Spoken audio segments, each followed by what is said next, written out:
Well, first of all, I want to say thank you very much for allowing us to exhibit this incredible exhibition in our gallery, our little gallery theater here. So thank you very much, Tip. You're so welcome. I'm honored to be here and to show, and I so appreciate this really mammoth effort you took to especially for the king, but you Well, really went out of your way. Well, it's well worth it, let me say that. Everybody's really enjoying it, and people that have been in already. So let's talk a little bit about maybe a little bit of your history. You got your MFA from Montana State University, Yeah. and that was when? Oh, way back in 1981. Wow. I graduated there. Yeah. That's really amazing.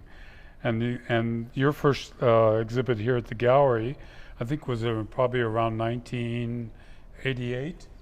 I think so. Yeah. Because I moved to Seattle in '84, and then I came to you and you said, I don't keep working. I'll think of you. You're on my radar, but you didn't want to get me in the gallery right away. I had to keep working and upping my portfolio, and then you finally took me. Right, and then I think I have one of those very early pieces in my own personal collection. I think you do. Yeah, it was a two-dimensional piece with some relief carving in it. Yep.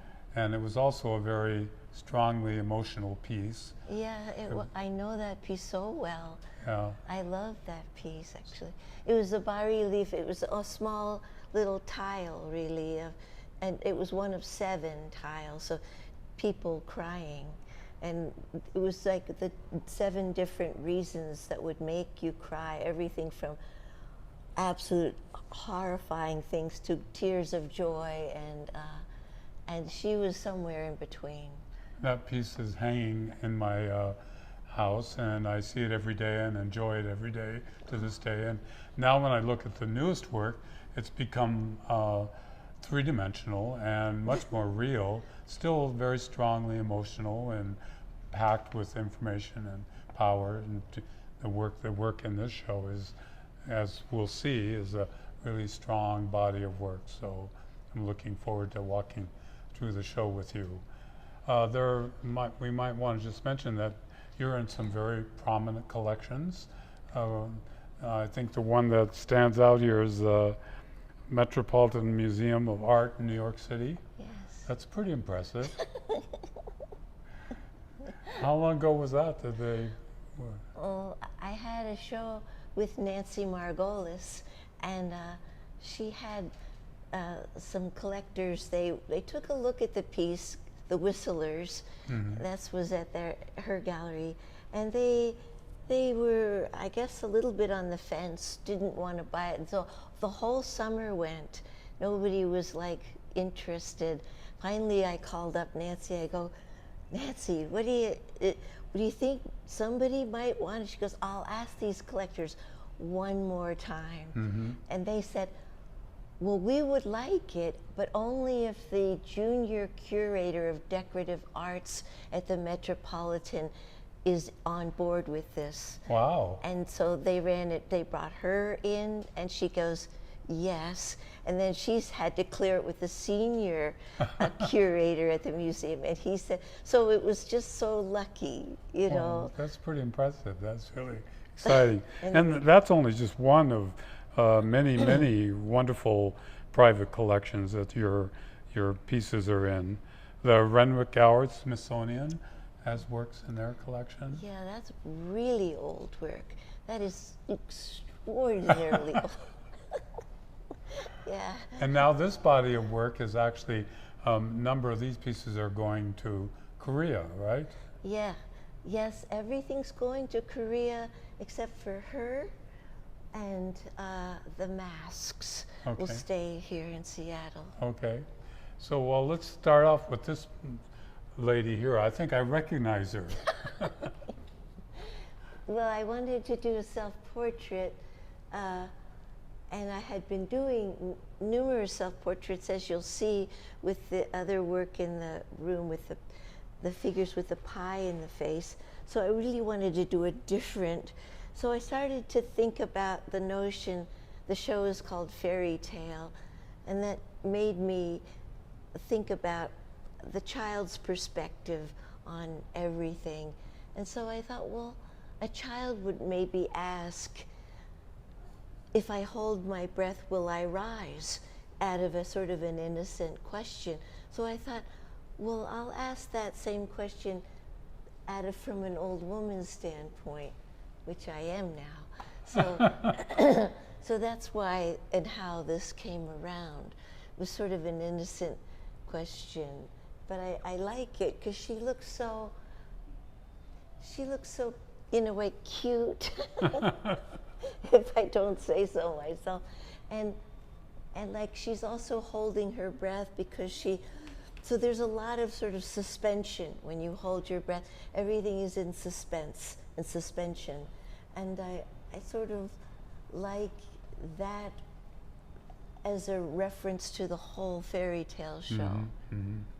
Now, when you do a piece like this, is it, it's a self-portrait, and is it something that you would take from a mirror or looking into a mirror, or how would you go about approaching this? Do you get a photograph of yourself doing that and then work from that? Oh yeah, my husband takes 8 photographs of me, front right at eye level, front, 3/4 view, both sides, profile, both sides, wow, and back, and then I have them at full size, so I could work with. And then I have also extra ones that I do of myself, just kind of go, and then just on my phone. So okay. I have a lot of photographs I can refer to. So a piece like this might be in the works for a period of months, or? Yeah, yeah, like 2 months probably. Wow.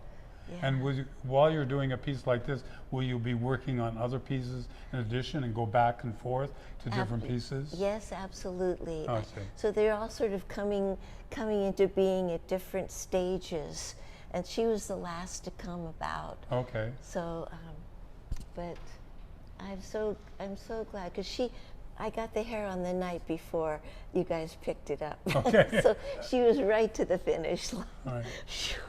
Well, we talked a little bit about the gallery being a theater, and that's been always kind of a premise for the gallery, to use the gallery as a stage, open, clear stage for the artists to do their work in and produce whatever they wanted to produce for that stage.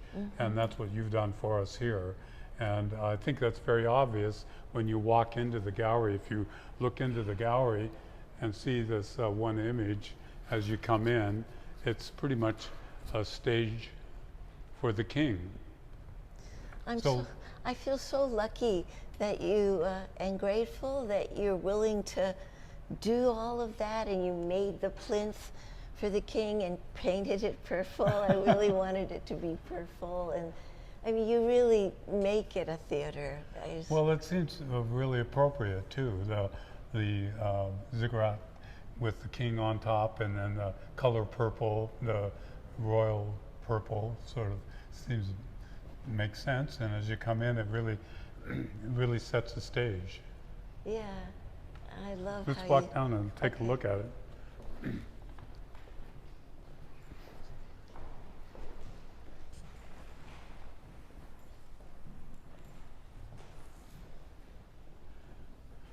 Now you can really see the scale of this piece with standing next to it. Is this probably one of the larger pieces you've done?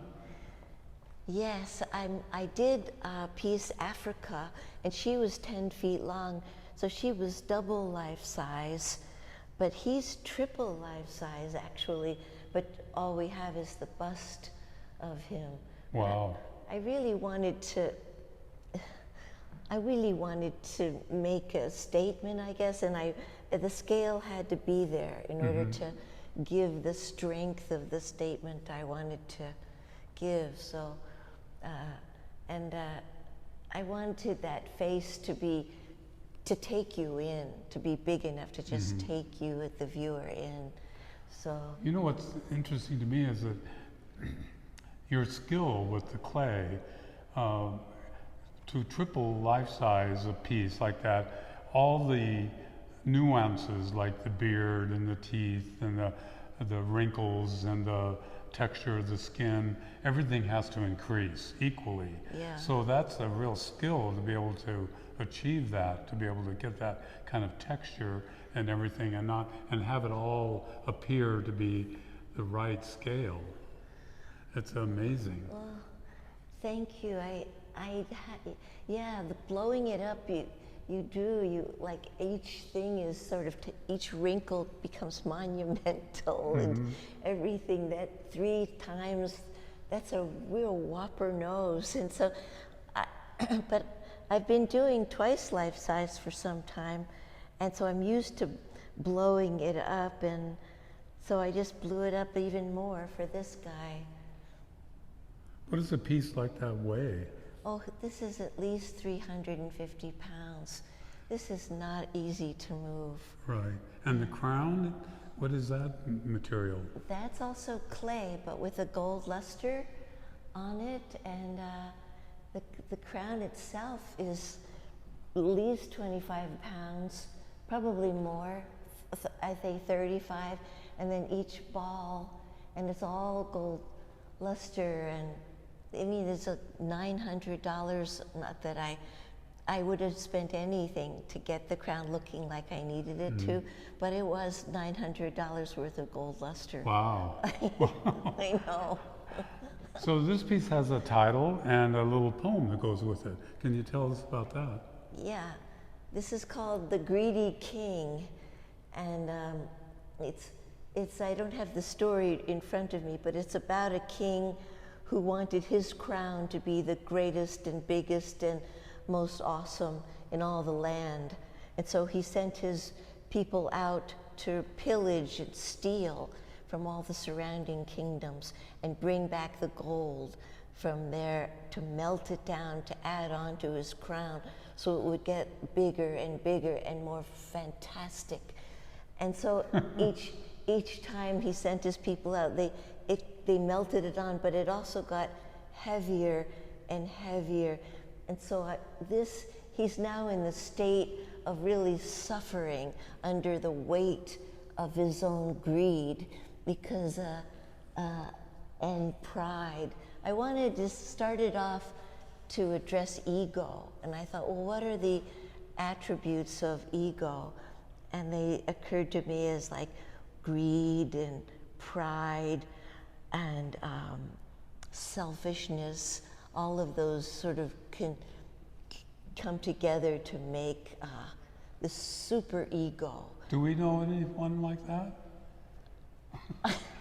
I don't, sure, but it's not necessarily about that person. Is more of like an archetype. I think of a greed and selfish and prideful as this sort of, and I looked around for fairy tales of greedy kings, because I thought there has to be a role model somewhere about what you shouldn't do if you're a child. I think there are some out there, and I think there's been, over all of time, they've existed in different periods and in different countries at different times. I would think so. I'm reading fairy tale books now like crazy, so I'm going to come across one day, I bet. Anyway, so then eventually he can't hold his neck up anymore, and his neck snaps, and all the gold is for naught. So wow. This is like a big, like, don't go down this road. Probably a good idea. And he's going to Korea. He will. He'll go. And how is it that you happen to have a show in Korea? Well, 2 years ago, 2019, I entered the Korean Biennale, and I was chosen as best of show. So the person who gets the best of show is offered a solo show at the next Biennale. Wow. So that's what I... So where in Korea is it? It's in Isian, which is near Seoul, but it's about an hour away. And this is this unbelievable museum dedicated entirely to ceramics. And this is a biennial exhibition? Yeah. Wow, congratulations. That's very exciting. And so he'll be going there. And how long was that show up for? That's not even up for, it's up 1 month. Oh, wow. I know, it's just like it's just sort of a boof. Wow. Well, let's move on to the next body of work here. We have over here some faces on our wall that seem to be popping out. Well, let's go here. Do you mind here first? Because Okay. these will make more sense if we talk. Okay, let's go about over here then. These, because this is sort of the antithesis of ego. It's sort of Okay. like, and I wanted to do 3 self-portraits that have been pied. And I know it's a gag. It's always one of those vaudevillian kind of gags to pie somebody. But so these are the 3 sisters from Ald. I thought I would make just 1 self-portrait with me being pied, but then it just made more sense to make 3. And so if your ego is getting too out of hand, all you need is a pie in the face to bring you down to earth. So these are sort of counter the ego of the king by being sort of humiliated, actually. Gotcha. And so these are, I'll read you the limerick that I wrote to go with these 3 sisters. There once were 3 sisters from Ald who grew up entirely bald. On their way to the dance where they'd curtsy and prance, the surprise of 3 pies so appalled. So that's why I made them. And I understand that you actually threw a pie to create these? Yeah. So with each bust, it became leather hard is a term for clay when it's sort of halfway dry, stiff, but it's not too stiff. You can still add clay to it. So when each bust was leather hard, I cut off the face, and then I took mold off of each of these faces. So each of those faces is actually one of these 3 sisters. Oh, wow. And so that's why I wanted to do this first. God. Then I put the face back on, hollowed the whole thing, and then threw the pie. So that had to be done in that order. So,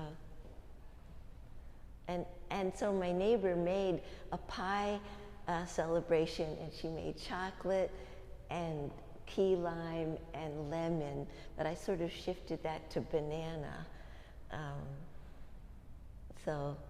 And I don't know, I do like these 3 gals. Are they going to Korea as well? They're going to Korea, yeah. And I hope they can stay together. I don't know for sure because they're for sale separately, but I secretly hope. And have them stay together, the 3 sisters. I hope. Very good. All right, and then on this wall over here. So each of these faces was pulled from one of the sisters, except this face, and this one was pulled for If I Hold My Breath Will I Rise. So she's the only one. The rest are all the 3 sisters. So you can kind of see, and I wanted it's just a sort of an experiment on my part to see if I could have some exploration on the surface. I sort of like messing around with the surface where it isn't being handled realistically. These are I've been doing such sort of high realism. I'm wanting to kind of break away from that a little bit now and start to play around a bit. So there you're playing with different colors and the dots and the stripes and the different surfaces. Yeah, yeah. And it really does change It really changes. It's the same face, so. It really does, yeah. So this would be the same face as this, but it gets such a different, like these 3 are the same face, but just a different feeling. Right, just by changing the color. Yeah. Now, in addition to having the show in Korea and the show here, you have another show coming up that you'll be part of in our local museum in Bellevue, right? Yep, the Bellevue Art Museum. And they'll have 8 different masks that I just gave the people this morning. And they'll have some older work, some standing figures, and 8 new masks, and then 3 bas-relief pieces from way back when. And this show will be up for how long, the one in Bellevue? Till January 2022. Wow, it's up for a long time. Yeah, it's up for a long time. Yeah, so you'll be able to go see the show in Bellevue as well. This show will end at the end of this month. Yeah. So this show runs through the end of the month, and you'll be able to come see it here. The gallery is open. The front door of the gallery is locked, and all you have to do is give us a call. We're all mask-free here now, those that have had the virus shots, and you're welcome to come join us here throughout the end of the month. So you should come by and see the king before he heads off to Korea. So, well, thank you very much, Thank you Tip. so much, It's been Bill. wonderful. It's really been wonderful. Wonderful having it in the gallery. So do come see Tip's show when you get a chance. Thank you very much. Thank you.